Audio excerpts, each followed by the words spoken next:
Hey, on this episode, we are going to cover the anatomy of a dumb deal, why we passed on this potential physical therapy acquisition on the East Coast in the New York or New Jersey area. We're going to get into some numbers. We're going to get into why we passed on it, and I'm going to go over some of the revenue and wage numbers, the wages, the labor costs, and the percentage of revenue. Let's get right into it. This is the Dave Kittle Show. I'm Dave Kittle, the owner of Concierge Pain Relief Home Physical Therapy in the New York City area, and also the CEO of the Fieldmaker Group. We are currently speaking with practice owners about partnering with them or acquiring some or all their practice. If that sounds like you, feel free to reach out to us. We're putting out content like this to help practice owners like you so that you can be more savvy and more sophisticated when you go to negotiate with buyers like us or other buyers, whoever it might be. So I'm a physical therapist just like you, and this information hopefully will give you a little bit more clarity in regards to the operations and the management of your practice. So let's get into it. Now, my team member on my board, Sturdy McKee, who you may know, he's a previous practice owner, sold his practices. He's a physical therapist, a business coach. He does a whole bunch of other things. He's an author, a podcaster, and he helps a lot of practice owners across the country, maybe even North America, outside of the US. And he's also my business coach in regards to helping me continue to improve my ability to operate and manage physical therapy businesses. So the one thing that he talks about in regards to how you look at a practice and how it breaks down is we're going to look at the personnel, and that should be approximately 60% of your practice. So personnel would be obviously wages, labor, anything that is in regards to the personnel bucket of your practice. Then you have your overhead. So that would be your rent, utilities, other expenditures that are fixed expenditures. And that typically will be about a 20% component of your practice. And then if you are operating smoothly or appropriately, there would be a profit bucket, which leaves us with 20% to give us 100% here. So 60% personnel, 20% overhead, 20% profit. And obviously, as a practice owner, if you have a smaller profit margin, then obviously your overhead is higher than where it typically could be or should be, or your personnel expenses are higher than it could be or should be. So we're going to leave that there on the screen here. We're going to say this East Coast physical therapy practice that we looked at, and we're going to get right into some of the numbers. So when we were speaking with this practice owner that was looking to potentially exit or sell their practice, we were speaking to them during, it was either late 2020 or no, it was in 2021. But we have, obviously we signed a mutual non-disclosure agreement. We're not going to share anything confidentially on this call, on this training right here. And also I have nothing to sell you. Again, we're putting out this content to help practice owners like you. So when we were speaking with this practice owner in 2021, we obviously got the previous 3 years of financials. So we got 2018, 2019, and 2020.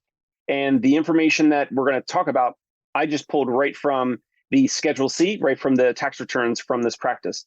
So in 2018, this practice, their revenue was a little over 1.1 million. And right now I just have it off screen here where I'm just taking it right from the tax returns. Their wages for that year, 2018, were 791K, a little over 791.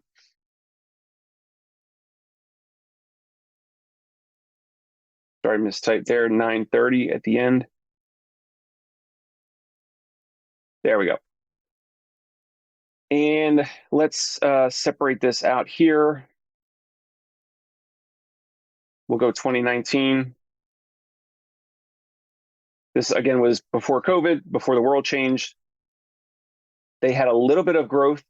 They went close to 1.4 million, so they improved a bit. 961. So their revenue was $1,369,000 and $961. I missed a one at the end there. Oh, I just have to expand the cell. And again, if you're listening on iTunes or Spotify, jump over to YouTube. I have this as a screen share. You'll be able to see this spreadsheet, this Google sheet.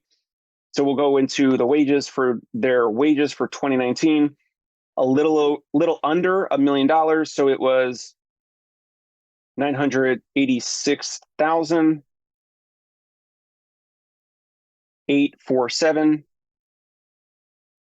And then we'll separate that. We'll go 2020. Obviously, 2020 was a big change for every practice owner. Just move this out of the way. And we'll expand these cells a bit.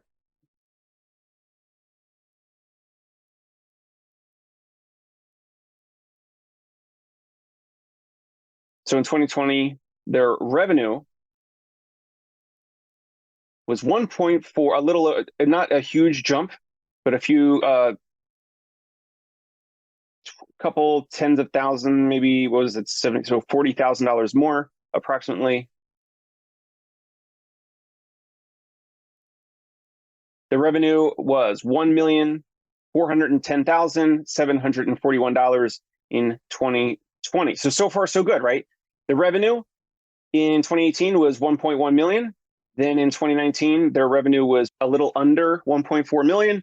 Then in 2020, even though the world changed and every other practice that we talked to had a hit of 30 or 40K in revenue, they actually increased revenue somehow, and we can talk about it, by about $40,000, give or take.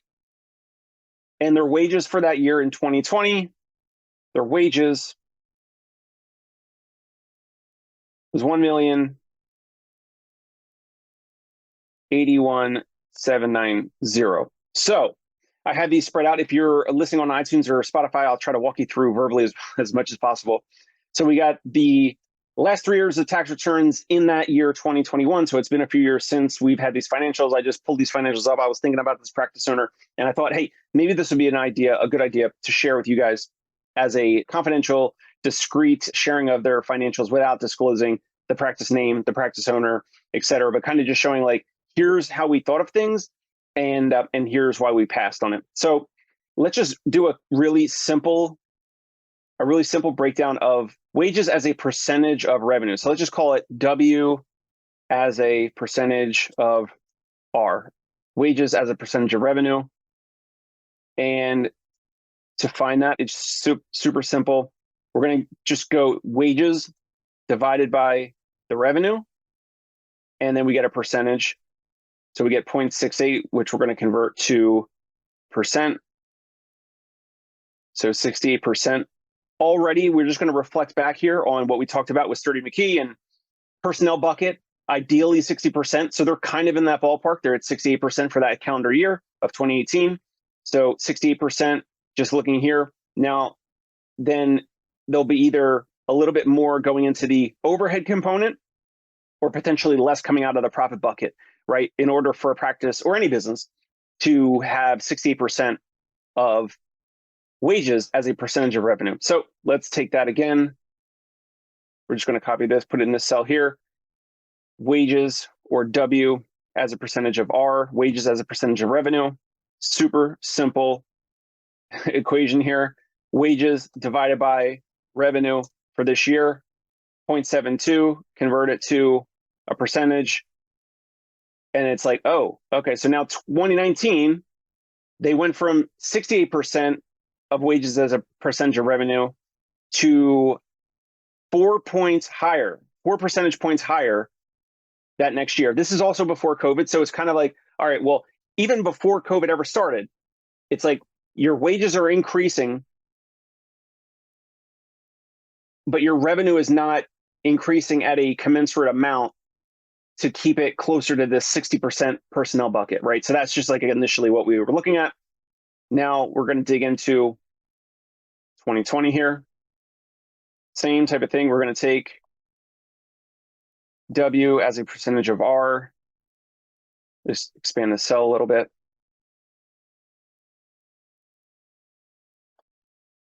And now we're just, again, the same super simple formula here. Wages in 2020 divided by revenue, 0.7668. We're going to convert that to a percentage.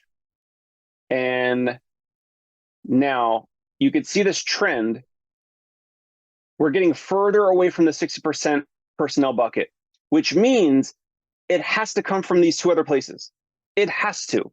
It has to be either there's more overhead, so it could be rent has increased, there's other expenditures, liability insurance, but even though that's usually not a huge expenditure, there's other components of overhead. Maybe it could be you're hiring or you've onboarded a lot more non-revenue producing staff. So it could be you've hired like several more front desk people or whatever it might be, but there's several components as to if personnel, the personnel bucket in 2018 was 68% of revenue. And then the next year, 2019, was 4 percentage points higher, 72% wages as a percentage of revenue. And then 2020, this is almost like the revenue increased. And even though most practices even though most practices did not do well during COVID, this practice somehow increased revenue or stayed, what did we say, approximately $40,000 difference. They increased their practice by $40,000, even though most practices lost 20 or 30 or 40%, which would have been, other practices, Angelverts and other practice owners that have been on the program, that have been on the show here, their revenue, let's say for each of their locations, each of their practice locations, if they were doing like $1 million in revenue, they were missing their previous year's revenue targets by $300,000 to $400,000 per that year, per 2020, per practice in many states and in a lot of different cities. But this is a concerning trend line here, which was one of the big reasons why. And now this personnel bucket in 2020 at 77%, 77% is something. Now, okay, now it's alarming. Here's one example as to maybe it's not crazy, or you have to dig into the numbers. You have to ask the owner a lot of questions. You have to follow up. You have to not overreact initially when you see this. So I would ask the owner, show it like payroll records. Let's see who's making what. Of course, this practice owner, without divulging any confidential information, personal information, this individual was on disability. And so he or she, this individual, the practice owner, could not show any income because that individual was on city or state subsidized disability for a medical condition. Therefore, this individual had their spouse on the payroll for the tune of, I think it was around 140K, 100K. And then each of these 2018, 2019, 2020, even with 2020 happening, each of these years, the spouse was being compensated more, which is totally fine, totally legal, totally kosher. But then I asked another follow-up question to the practice owner. Okay, so can you tell us what your spouse does for the practice? What types of roles and responsibilities for the practice? Because the practice owner was saying that the spouse was helping with XYZ. And they would say some very simple like admin things and, office and admin organization and things like that. But like it was super vague. And I built extremely positive rapport with this practice owner. We met 2 times in person at least. One of my team members, my other team member, Marshall Sturman, came with me when we met this practice owner in person in the area near the practice, outside of the practice. And we built really great rapport. But the one thing that we then started to hear was not only was the spouse on the books to be compensated without doing any roles and responsibilities, really anything critical or crucial to the practice, which is fine, totally legal, totally fine, because obviously he wants to minimize his taxable dollar amount. So if he pays his spouse or some other family member from the business books, then the practice owner minimizes their taxable dollar amount that they're going to disclose to the IRS as to, okay, here's, we made $5,000 profit, or we understand a lot of the practice owners, they run the personal expenses through the business. We get it. We understand it.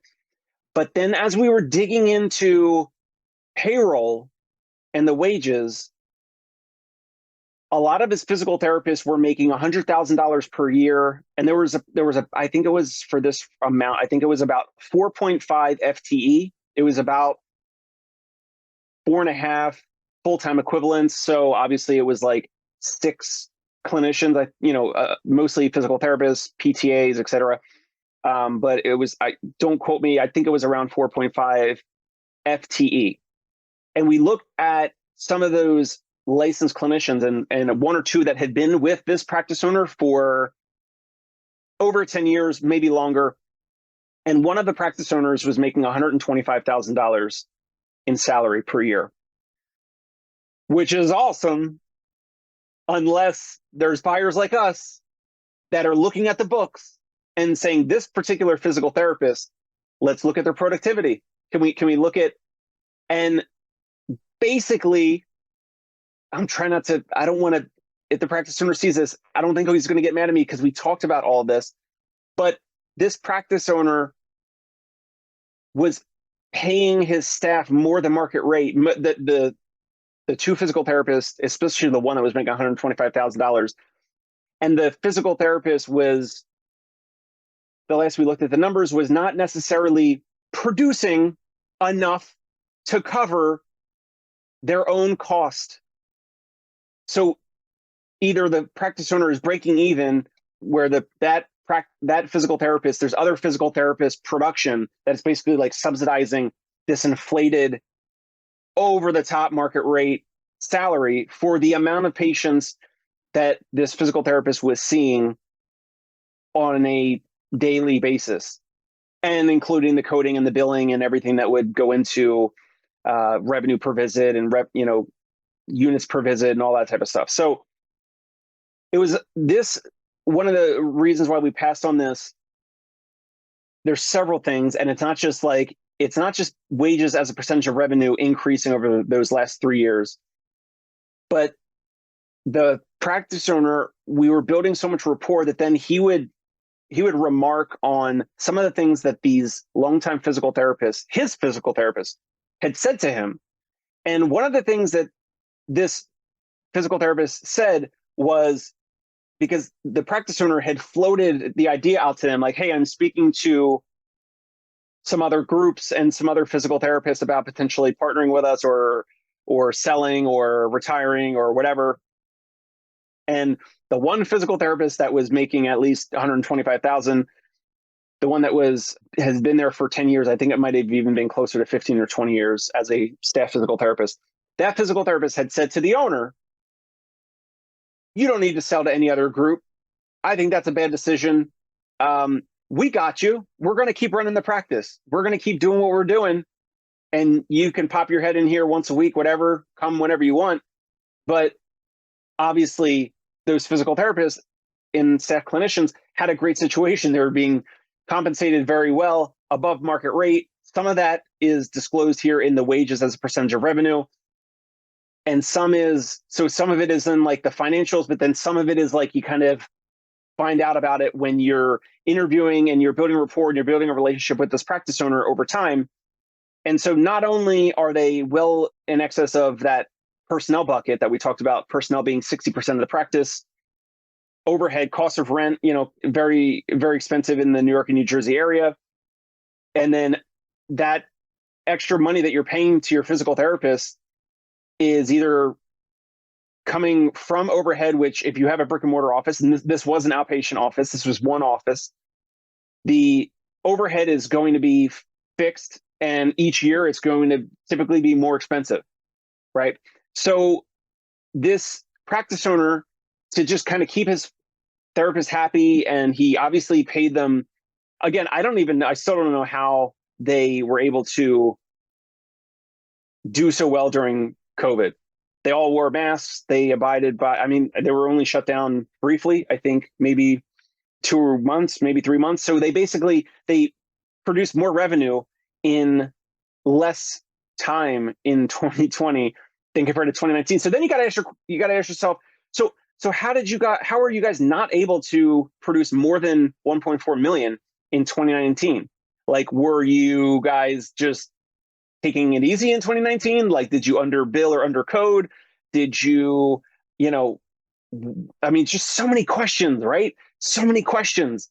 And so this is how we analyze deals. This is just a very rudimentary, like I'm just plucking out the wage component from the tax returns.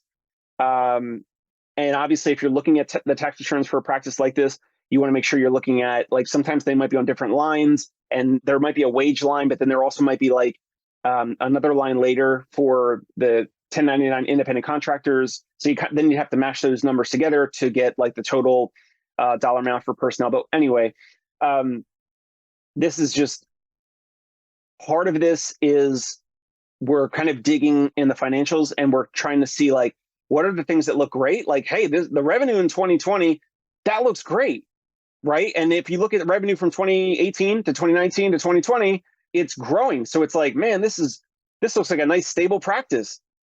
Very stable. In fact, it grew from 2018 to 2019 a bit, a few hundred thousand. It grew from 2018 to 2019, awesome. And then from 2019, then 2020, March of 2020, the world changes, COVID happens. A lot of these practices are closed, or patients are afraid to go to outpatient offices all over the place, right? In pretty much every state for a certain amount of weeks to months or most of that year. So it's like, great, it's stable, it's growing, and it's stable. This is proof that this practice is stable. Therefore, just looking at the revenue trend, you would think that this is stable and therefore less risky. And therefore, if it's less risky, then my team would want to buy it. But obviously, we look elsewhere. We got to look through everything, and we're mashing together the financials, the numbers, with the questions and answers that the practice owner is providing to us. And it's a little bit of those are the soft skills where I'm communicating with practice owners all the time via phone calls, text messages, Zoom video calls, in-person meetings. So you take all those data points of all those times where you're speaking with these practice owners, and you're trying to see patterns, and you're trying to put the financials together with this practice owner's answers to our questions, and then in person. And so another reason that is totally off the mark in regards to the financials is that I went and had an evaluation as a patient in this practice in 2021. Now, I did have some neck discomfort. I did have some neck pain, and I scheduled an evaluation. The practice owner, I didn't tell him, I don't always do this, but this was one of our earlier ones where the practice owner was saying things to us like, Dave, you seem like you seem like me when I was younger. We built a lot of great rapport. We really hit it off. And so I wanted to go schedule an evaluation, show up like a patient, like a real patient. I actually did have neck discomfort, so I scheduled an evaluation for neck pain through my insurance, everything like on the books, everything. And they had no idea who I was. And this was during COVID, so I had a mask on. So that kind of helped with, and not that they would even know who I was, because obviously the practice owner is not telling all of his staff about some potential therapist or group that he's speaking with about selling. So, or even if he did tell them my name, whatever, they didn't realize it. So they treated me like a regular patient. And I was really disappointed in the quality of the evaluation. Obviously, I'm not going to mention the physical therapist's name, or when I went, just for confidentiality and just in respect. But it was like, again, the financials at one point, another data point and cluster of data points of speaking with this practice owner, hit it off, really great rapport, even meeting in person. And like, I'm trying to pay for the breakfast or the lunch, and that the practice owner is like insisting that they pay. And I'm like, no, we invited you out. Like, come on. Like, it was a really great rapport. But then I scheduled the evaluation. He also did not get upset. I would have understood if he got upset. He did not get upset. He said, hey, if I were buying practice or looking at practices like you guys, I would totally have done the same thing.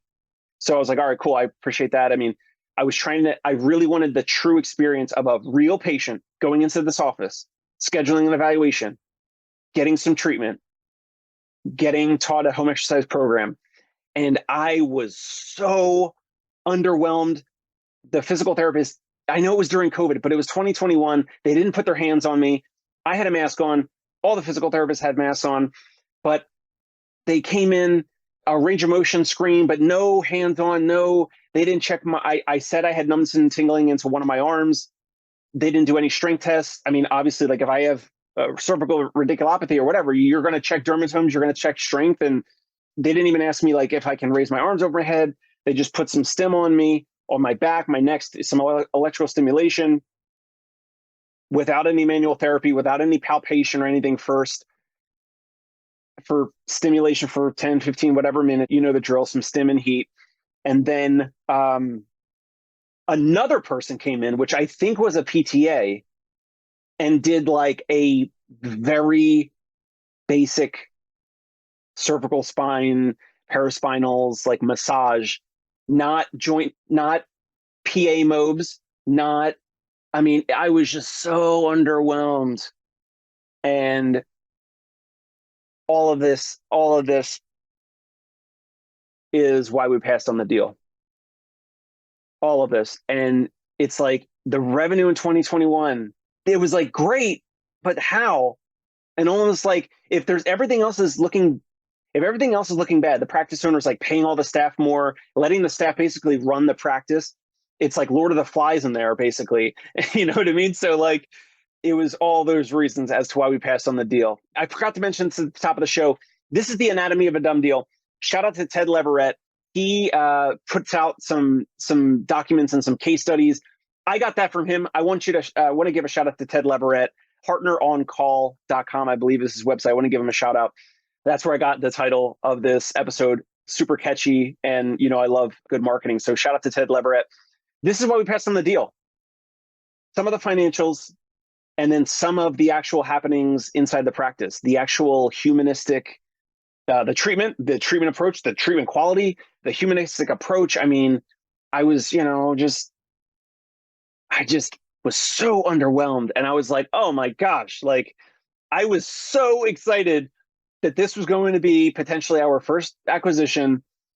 And the practice owner, we built so much great rapport. I mean, this practice owner, I could call, if I called him right now, I'd be like, hey, let's grab breakfast or lunch or something this week. And like, he would do it. He would be interested. He'd be available. He'd make time, and he'd be excited. And then we could talk about, physical therapy and the business and just everything. So, really great practice owner, really great person, but so many red flags or so many yellow flags and red flags. And when there's a cluster of all this, you have to pass. You have to pass on the deal, even when there's some really great stuff like the rapport and the relationship built with the practice owner. But some of this stuff looks good. And this is the challenge of assessing and analyzing deals. Revenue trends increasing, but the wages are also increasing at a rate faster, an accelerated rate larger or faster than revenue is increasing. So that, and then underwhelmed with the clinical approach, would take so much retraining, would take so much of my time and effort of retraining therapists that I just don't even think improving that clinical approach to how the whole practice operates, I don't even know if that would be possible. And another thing is, at that time, if that was going to be our first deal, I got some really great advice from our board and our board members, basically saying like, this could basically be a turnaround effort, even though the revenue is increasing here, but like you got the staff, and the staff might have been revolting, or they might have blocked the deal. I mean, there's just so many crazy things that we were talking about that like probably could have happened or could have happened. And it would have been too much effort for an initial acquisition. So maybe down the road for the second or third or fifth acquisition or something like that, but not for the first one. And so for those reasons, we passed on this deal, on this physical therapy practice deal. Hopefully that's helpful. Subscribe to the YouTube to get updated on future episodes as they're published. We're publishing the episodes about 2 times a week. Shout out to Nate, Navis, and Christine, my podcast editors. Subscribe to the Dave Kittle Show on YouTube, as well as iTunes and Spotify. We'll catch you here next time on the Dave Kittle Show. Bye.